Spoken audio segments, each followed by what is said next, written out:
I am 96 years old, and I want to tell you something that people my age rarely say out loud. Living this long is not only a gift.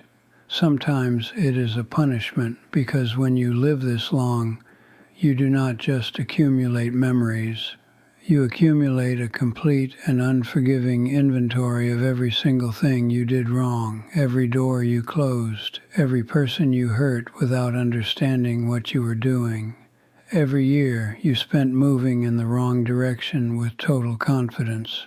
Most people are spared that full accounting. They run out of time before the bill arrives. I did not run out of time. One moment I was 28.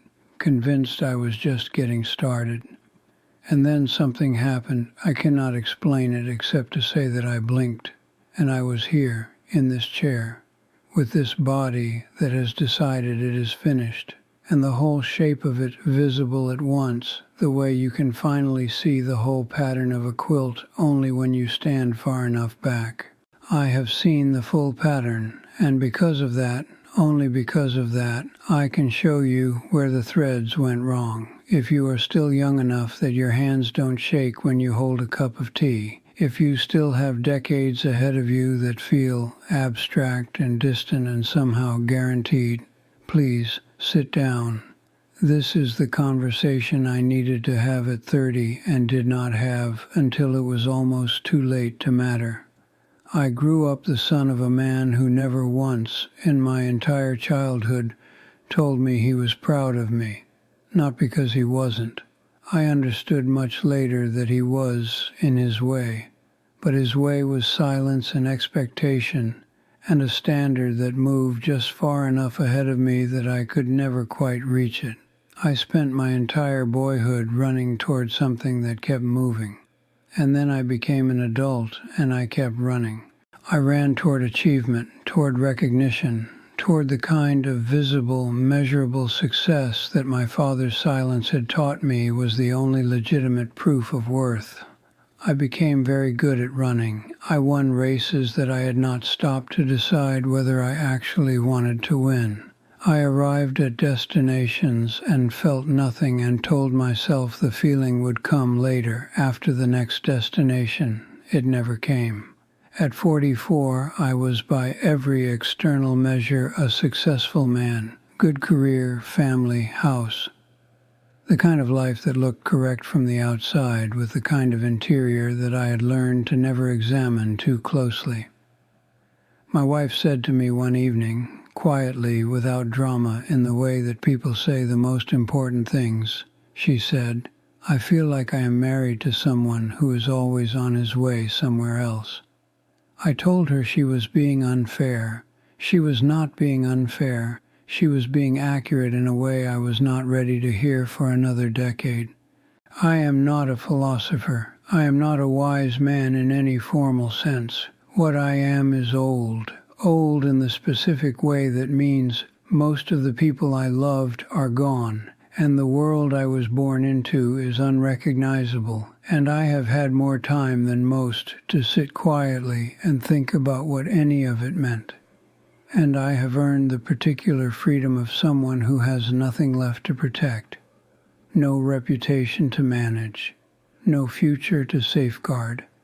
Nothing to lose by telling you exactly what I see when I look back at the shape of a long life. So here it is, the things I wish I had known.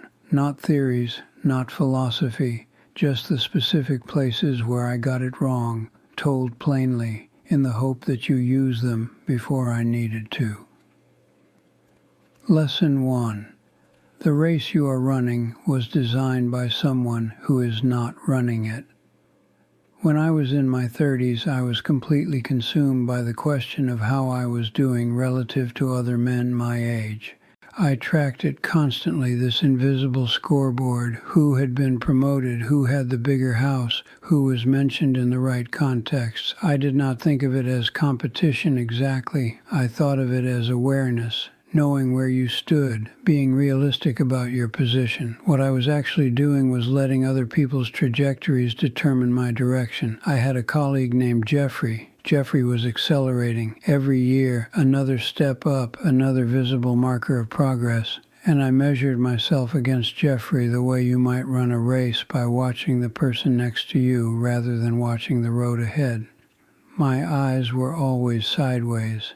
Jeffrey had a breakdown at 51, complete collapse. The acceleration had been real, but the foundation underneath it had not been, and when the stress reached a certain point, the whole structure gave way at once. I do not tell you that with any satisfaction. It was devastating to watch, and I am sorry it happened to him. I tell you because the race I was running against Jeffrey, the race that had been consuming my attention and my energy for 15 years. It had not been Jeffrey's race at all. It had been a performance he was giving, and I had been benchmarking my life against a fiction.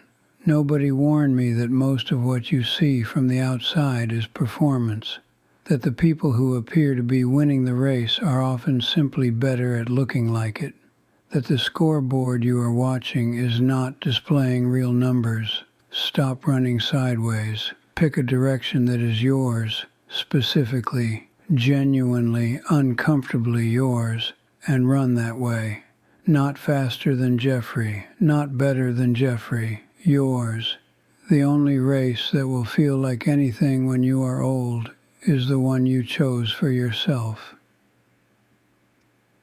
Lesson 2. The things you are postponing are not waiting for you. I want to tell you about my father's watch. When he died, I inherited an old pocket watch that had belonged to his father before him. Beautiful object, silver case worn smooth in the places where hands had held it for 50 years before it reached mine. I placed it in a small wooden box in the top drawer of my desk, and I told myself I would have it properly serviced and then wear it on special occasions. That was 51 years ago. The watch is still in the box, still unserviced. The mechanism has seized from decades of not being wound. What was a living object, something designed to move, to tick, to be in the hands of the person who had it, became an artifact, a preserved thing, technically owned, never used. I did this with more than the watch. I did it with the guitar I bought at 38 and set in the corner of the spare room because I would learn to play it when I had more time. I did it with the letters I meant to write to people who deserved to hear from me. I did it with the words I meant to say to my son about the things that had been difficult between us, the conversation I kept delaying, because the right moment was always somewhere slightly ahead. My son and I had that conversation, eventually, but we had it at 79 and 52 respectively, two old men sitting in a garden saying things that should have been said 30 years earlier, in the years when the distance was still being built and could have been interrupted. We repaired it. I want to tell you that we repaired it, and the last years we had together were genuinely good. But the middle years, the long middle, those are gone. Whatever you are saving for later, the experience, the conversation, the creative thing you keep planning to begin, I need you to understand something. Later is not a place. It is a story you tell yourself to make postponement feel responsible. And the things you are postponing are not frozen in place waiting for you to arrive. They are changing, aging, closing, sometimes permanently. Today is not a rehearsal for later. Today is the occasion you were saving things for. Use the watch. Have the conversation. Begin the thing now. Not when conditions are better. Conditions will never be better in the way you are imagining. They will just be different. Lesson 3. Your body is speaking to you constantly, and you are not listening. In my 40s, I was too busy to be tired. I mean that precisely. I was genuinely exhausted for most of a decade, and I had constructed a life so full of obligation and forward motion that stopping to feel the exhaustion was simply not something that fit into the schedule, so I did not stop. I kept moving. I treated the signals my body was sending the way you treat a warning light on a dashboard when you are running late. Noted, minimized, addressed later. The bill for that came in my late 60s. It came as a conversation with a doctor that I had been postponing for 3 years, which resulted in a year of treatment that would have been 6 weeks of treatment if I had arrived 3 years earlier. I tell you this not for the medical lesson, though the medical lesson is real. I tell you because the pattern of ignoring the body's signals was the same pattern I had everywhere. I was a man who had learned very early to override discomfort in the service of productivity, and that override worked so well for so long in so many areas that I never noticed I had applied it to things that genuinely needed attention. Your body knows things your ambition does not. The tiredness that does not lift after rest is information. The persistent low feeling that you dismiss as weakness is information. The thing in your chest that tightens on Sunday evenings, that is information. You do not have to become someone who navel-gazes endlessly, but you do have to become someone who occasionally stops and honestly asks, "What is this telling me? And have I been listening?" The body you have right now, however imperfect, however frustrating, is the most sophisticated instrument you will ever own. Treat it accordingly, not later, now. Lesson 4. The grudge costs more than the wrong that created it. I had a falling out with my oldest friend when we were both in our late 50s. His name was Patrick. We had known each other for 30 years. It was a business disagreement, genuinely my fault in ways I could not see clearly at the time and could see perfectly clearly about 4 years later when I had enough distance. But by the time I could see it clearly, the silence had become its own structure, its own habit. We had both built lives around the absence of the other, and dismantling that took something neither of us could quite locate. We reconnected at 71, briefly, warmly, in the specific way of two people who have wasted something and both know it. Patrick died at 74. We had 3 years instead of 30. 3 years of the friendship that should have had no interruption in the middle of it, that was interrupted only by pride and the particular stubbornness of men who cannot locate the path back to something without feeling they have surrendered something. I was right about certain elements of the dispute. I was right. And I would give back being right, without a moment's hesitation, for those missing years. The rightness meant nothing. It was cold comfort at his funeral, and it is cold comfort now. It did not keep him alive. It did not give us back the Christmases or the phone calls or the ordinary days of a long friendship.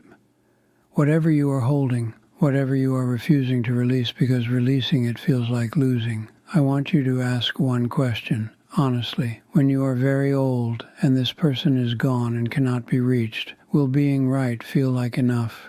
If the answer is no, let it go now, while there is still time for what remains. Lesson 5. You will be forgotten, and that is the most liberating thing I can tell you. This one frightened me for most of my life. I wanted to matter beyond my own death. I wanted something to persist, some contribution, some mark, some evidence that I had been here and that it had counted. I thought that being forgotten was the final defeat, the proof that it had all been meaningless. I understand it differently now. There is a churchyard not far from where I grew up, very old, stones going back 300 years, some of them so weathered the names are barely legible. I used to walk through it as a boy, reading the inscriptions, "Beloved husband, faithful servant, known to God." Who were they? I do not know. Nobody knows. Their anxieties about money, about reputation, about whether they had done enough or been enough, have dissolved completely into the grass and the stone. They are free of it. That is what I understand now that I could not understand at 40. The forgetting is not the tragedy. The tragedy would be spending the years you have left performing for a permanence that was never possible, burning the actual life in the service of a legacy that will not outlast your grandchildren's grandchildren regardless of what you do. You are not going to be remembered forever. Neither am I. Neither is almost anyone. So the question changes entirely. If the audience is not permanent, if the record does not persist, then the only real question is whether you are actually living the time you have, whether the days feel like yours, whether you are present inside them or running through them toward a destination that recedes as you approach it. Put down the weight of permanence. It is not yours to carry. Be here, fully here, in this specific day, with the people who are actually in front of you, doing the things that matter to you, rather than the things that perform well for an audience that will not exist in 100 years. That is not resignation. That is freedom, the most complete freedom I have found in 96 years. I am tired in the way that only the very old understand, not sad, not frightened, just finished, ready to hand the thing back and rest. But before I do, I want to say this to you directly. The years ahead of you are not abstract. They are specific days, Tuesday mornings and Sunday evenings and ordinary Thursdays, and they will pass at exactly the speed the ones behind me passed, which is to say, faster than feels possible right now. Do not spend them running toward a finish line that keeps moving. Do not spend them saving the good things for later. Do not spend them at war with people who deserve your forgiveness or at a distance from people who deserve your presence. The watch in the box, the guitar in the corner, the conversation you keep almost having. Go to them now, before the mechanism seizes. I cannot go back. The door behind me is locked, and I have made my peace with what is on this side of it. But yours is still open for a while longer yet. Walk through it. If this reached you somewhere real, somewhere you do not usually let things reach, I would be glad to hear it. Leave a word in the comments, even a small one. And if you want the kind of conversation that does not waste the little time any of us have, stay close. I may not have many more of these left in me, but I have a few, and I intend to spend them telling you the truth.